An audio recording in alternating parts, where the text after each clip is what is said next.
Welcome. How are we today? I wanted to touch base with you because we have an important guest to talk with us about a lot of the headlines that we are seeing across the spectrum as of late.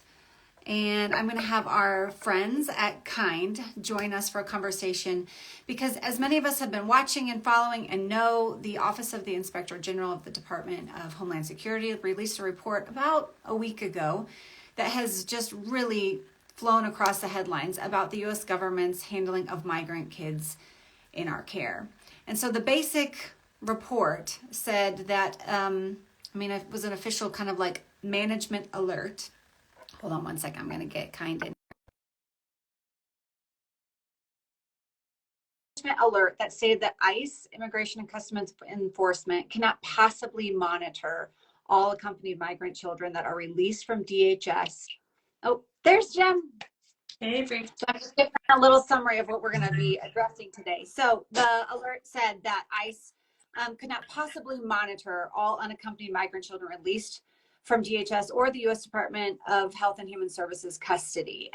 Very concerning headlines that we're seeing. So immediately we started seeing things about thousands of migrant kids missing and unaccounted for, their whereabouts unknown, which was similar to the headlines that came out about a year ago that's from another inside source stated that there was a huge problem and a concern of human trafficking and exploitation of minors who are increasingly more vulnerable than most in our country and here without their parents or without representation. So we wanted to take some time to help this community understand what is really behind the headlines. What does this alert, what does this memo really mean, and what does it not mean?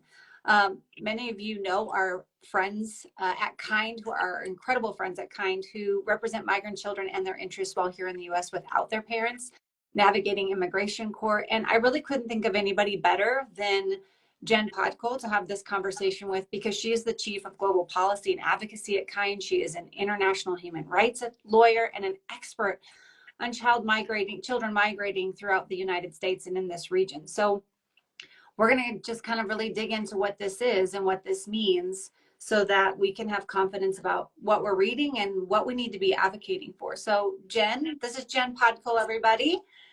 So thank you for joining us this morning, Jen. I know this will be a quick conversation, but at least I think it'll be pretty helpful with all of kind of the very scary headlines that are out there about migrant kids. I know you care very much about migrant kids as well. This is what you've dedicated your life to. So help us understand this new report that came from the Inspector General's office about ICE and unaccompanied children. Yeah, sure. First, I just want to say thanks, Bree, for having me, for continued partnership, and for your community's interest and care for these kids. I think having so many people really pay attention to what's happening to them is the best thing that could happen, because we want them to be able to, be visible, be parts of our community, be cared for and treated like children. And so the care and concern, of your community is really important. It's important to keep eyes on them and make sure that the government is doing right by them. And, look, this is one of several kind of reports and alerts that we are hearing about just this past year about this missing kids. And it's so confusing because we keep hearing about it every couple months. And every couple months, it kind of seems like there's someone new to blame. Whose fault is it? Is it the Office of Refugee Resettlement? Last time we heard it was their fault that kids are missing. This time we're hearing it's ICE's fault. Like, what's the truth? When people say missing, what does that really mean? I think, the term is a little bit misleading when we say missing. Missing usually means like nobody knows where a child is, right? That's not really what's happening here. So the headline is a little misleading. Does that mean what's happening and the government's doing everything that they can do to ensure these children are safe and protected and we can get to the bottom of their stories? Not really. There's a lot of room for improvement, so the truth is kind of in the middle. So, very happy to be with you all and talking about it. This was a report, as you said, that came out of Homeland Security, ICE. ICE is Immigration and Customs Enforcement. So they're the ones tasked with enforcing immigration law. So, detaining adults if they're here without authorization or they're supposed to be removed, actually removing people. So, putting people in airplanes and sending them back to their country of origin if they don't win their immigration case. That's their responsibility. Now, let me just take you back a couple years first, just so we can kind of understand why am I talking about all these different government agencies. After 9/11, when the Homeland Security Act was passed, what happened was Congress kind of broke up responsibility for what happens to unaccompanied children. You know, what they said is, okay, we're going to have Department of Homeland Security. They're going to be responsible. That's going to be ICE. They're going to be the ones enforcing the laws. That's Border Patrol at the border, you know, encountering them when they first get there, and then ICE would be responsible for enforcement. We're going to have a whole different part of the government, Health and Human Services, the Office of Refugee Resettlement, that's responsible for their care and custody, making sure that they're safe, that they're in an appropriate place while they're going through their immigration court process and until they can be reunified with a family member, because kids can't be in the same kinds of places adults can be. And then you have a whole other entity, part of the Department of Justice, which manages the courts. So that's another part of the government, another branch of the government that's responsible for actually getting to the bottom of the kid's story and figuring out who really needs protection and who could safely return to their country of origin. So that's the court part of it. So you have these three separate entities who have different responsibilities. They overlap. Sometimes we hear about, you know, ORR, shortcomings over at ORR. In this case, we're hearing about perhaps shortcomings or misinformation coming out of ICE. And then sometimes we're hearing about how the courts are doing the right thing in terms of how they adjudicate the cases. I think what, you know, hearing about all of this, I think what's really important to know is because Congress divvied this up between different agencies, it really requires a whole of government approach. Like, how is the government going to work together, sit around a table, and make sure that we're taking care of kids the right way? And, you know, I think what we're seeing is there's concerns or confusion and a little bit of finger pointing, quite frankly. You know, this agency is like, well, this is their responsibility and this is their responsibility. That's not good for kids. We've got to quit the bickering and really get our heads around the table, get together and make sure we're doing what's right for them. Now, you know, what is ICE's part of this and what does this report really mean? When a kid is encountered by a Border Patrol agent, Border Patrol kind of asks them questions, fills out the paper and says, it seems like you don't have previous authorization to be here, meaning you didn't already come with a visa or pre-permission to be here. But a child could say, I'm asking for help. I'm here by myself. I was not safe at home. I want help from the US government. So what CBP does, the Border Patrol agent will say, okay, I'm going to send you to the Office of Refugee Resettlement so you can be in a shelter. And they're responsible for screening you, making sure you have a social worker, trying to find a family member to take care of you, and connect you with a lawyer. In the meantime, Border Patrol has this paperwork where they ask the questions about the kids. They're supposed to give that to ICE, Immigration and Customs Enforcement. Now, what they're supposed to do with it is go to the courts and say, hey, we should start a case. We're going to start a deportation case against this child. We want this child to go before a judge so a judge can decide, can the child stay or should they be returned? Is it in their best interest to be returned to their country of origin? Right. What this report said is there were cases in which ICE did not give that piece of paper to the courts. Okay? That does not mean that the kids are not in ORR custody, or that ORR sent them to a family member here in the United States, or even that a child already has a lawyer and they're already making an application for asylum. So ICE not giving the piece of paper to the court yet for that child doesn't exactly mean that the child's missing in the sense which I think we kind of commonly understand missing, like they're with a nefarious person or they're at risk of human trafficking or being exploited. Right. So what? Well, that's sticky. Well, that's really sticky. And you're talking about the government sitting down at a table and getting together with some common sense solutions. And I'm like, right, okay. So that's what the report means. It doesn't mean kids are necessarily missing. It does mean that the system is really inefficient or ineffective at this point in making sure that there's a paperwork trail to hold accountability on where the kids are. Is that what we're saying? Okay. Yeah, it's hold accountability and making sure that the government is moving as fast as it can in the most efficient way to get to the bottom of a child's story, right? That's what we all want. That's what's good for kids. And quite frankly, that's what's good for the government is to know who should be able to stay here and who should and who can return to their country of origin.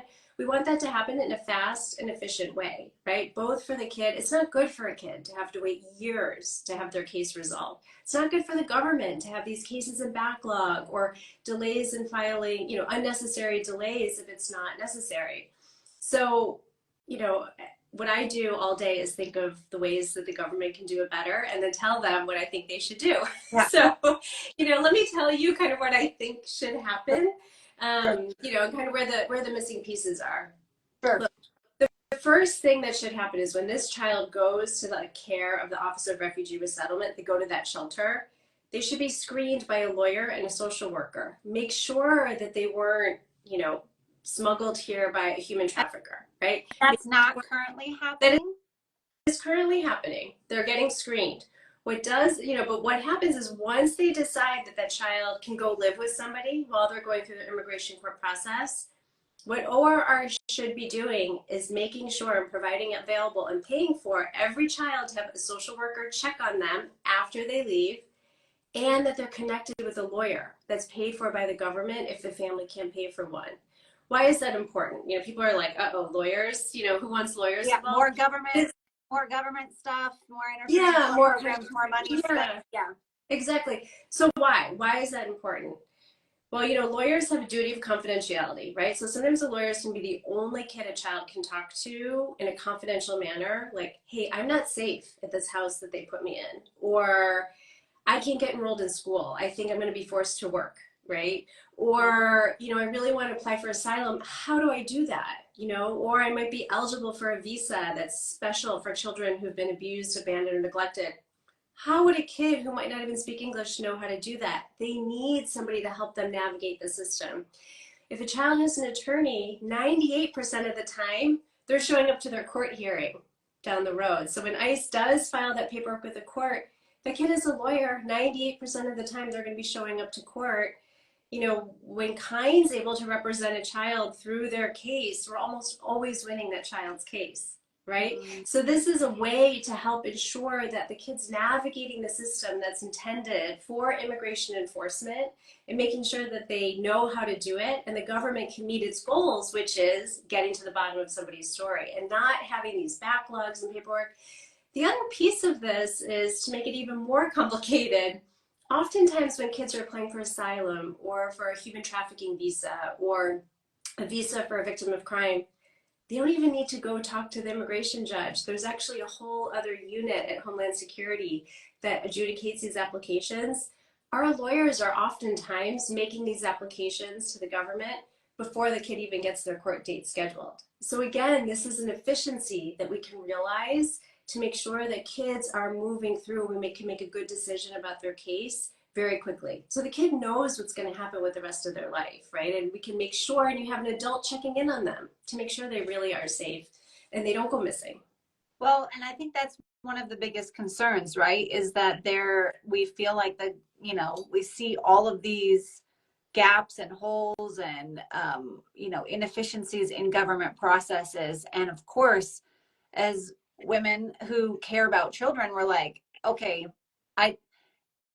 how can I really have confidence that kids are not going missing? I mean, when we see this, is it actually true that kids are not missing? I mean, is it true that some kids might be missing? Like, when we see this missing phrase, what we can know is what you just told us about how it doesn't necessarily mean that we don't know where kids are. Mm-hmm. It does mean that they likely haven't had the intentional and ideal checkpoint in order to ensure that everything is completely fine with that child.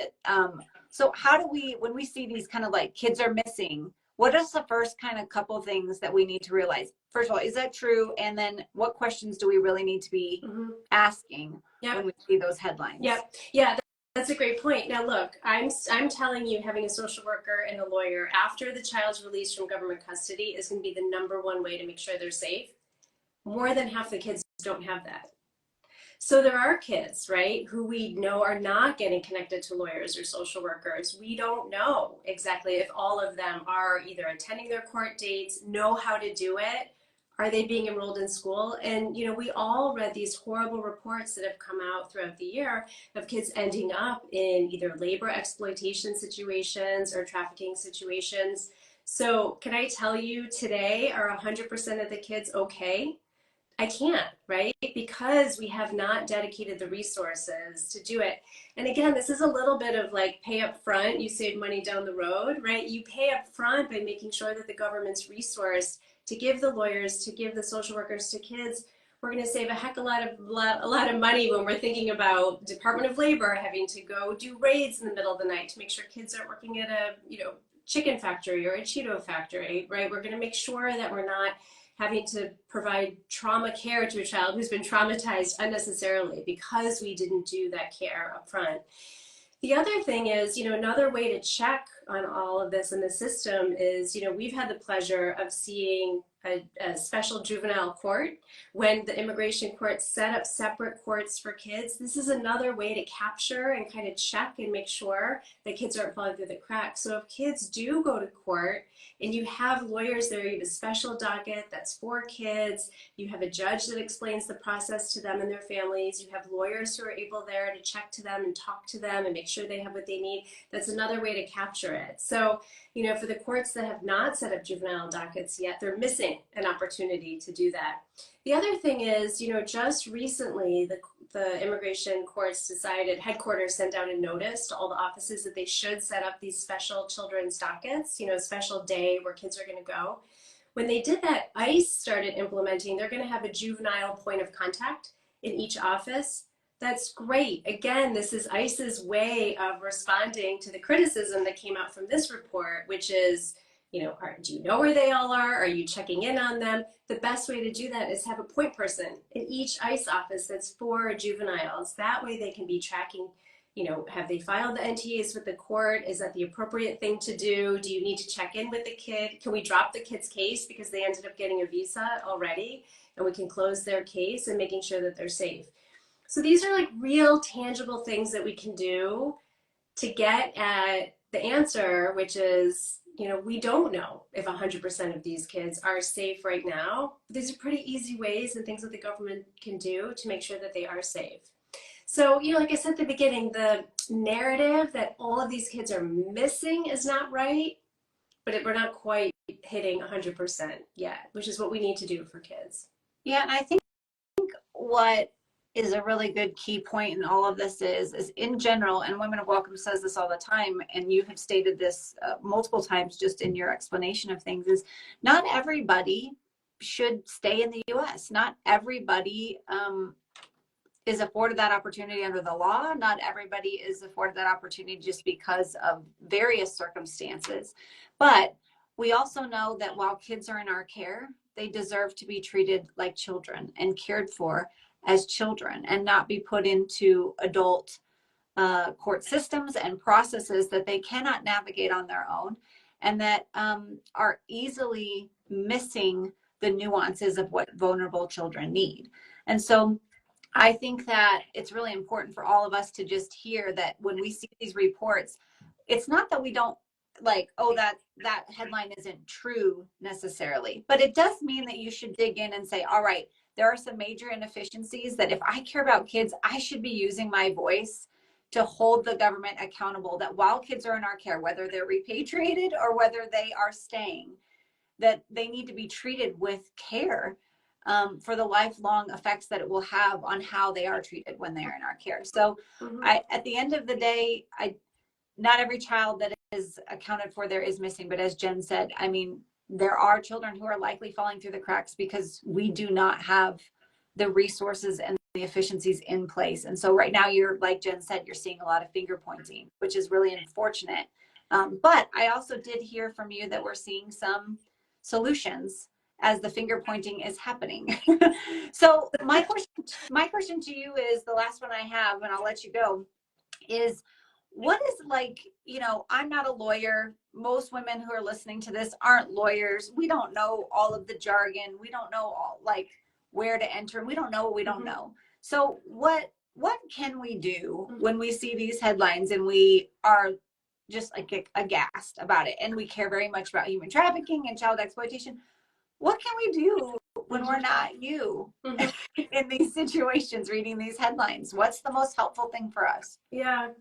I mean, I think asking questions, first of all, asking questions. I mean, you all are so good at this, is you ask, right? You don't just take, information, but you really think about it and ask questions about it. So I think questioning kind of this narrative that we're being fed, dig deeper. Like, what does that really mean? Try to find answers. There's all sorts of organizations, other organizations that try to put out, explainers and real information in a factual way to try to get out of the politics out of it and just kind of really, the factual way.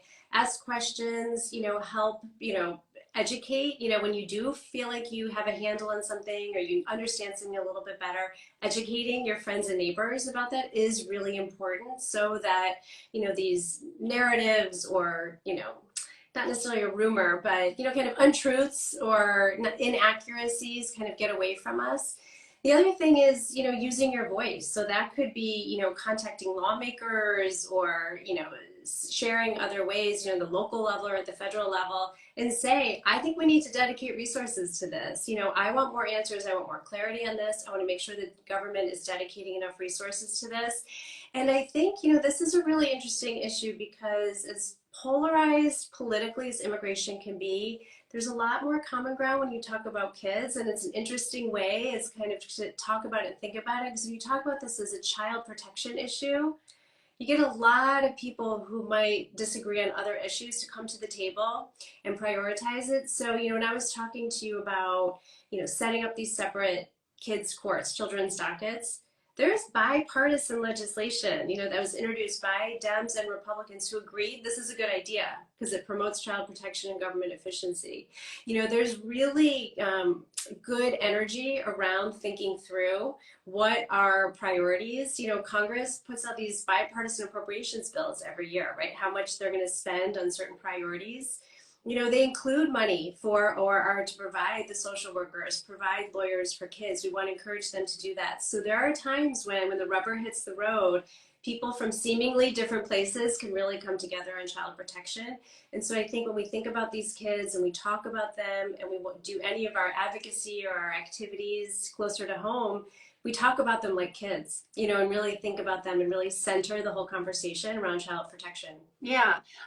I mean, I think one of the things that I continually hear is, well, this is just a, oh, this is a human trafficking nightmare. And we get really riled up about things that we care about, but we don't actually follow through on asking our government to do better and to do different processes and different things. And it's not safe when a child who is unaccompanied shows up to the border to simply turn them away. So if we are going to be humane and take them in while they're in our care, whether they stay or go, we need to be using our voice, just like we would use our voice for American kids in various vulnerable situations as well. So Jen, thank you so much. Thanks for giving us some practical things that could be helpful and ways to think about these things when we read these headlines. So I'm sure we will have you back. I'm sure there will be more to talk about, but thank you so much for helping us understand this a little bit better. No problem. Nice to see you, and thanks for your All curiosity. right. Thanks, Jen.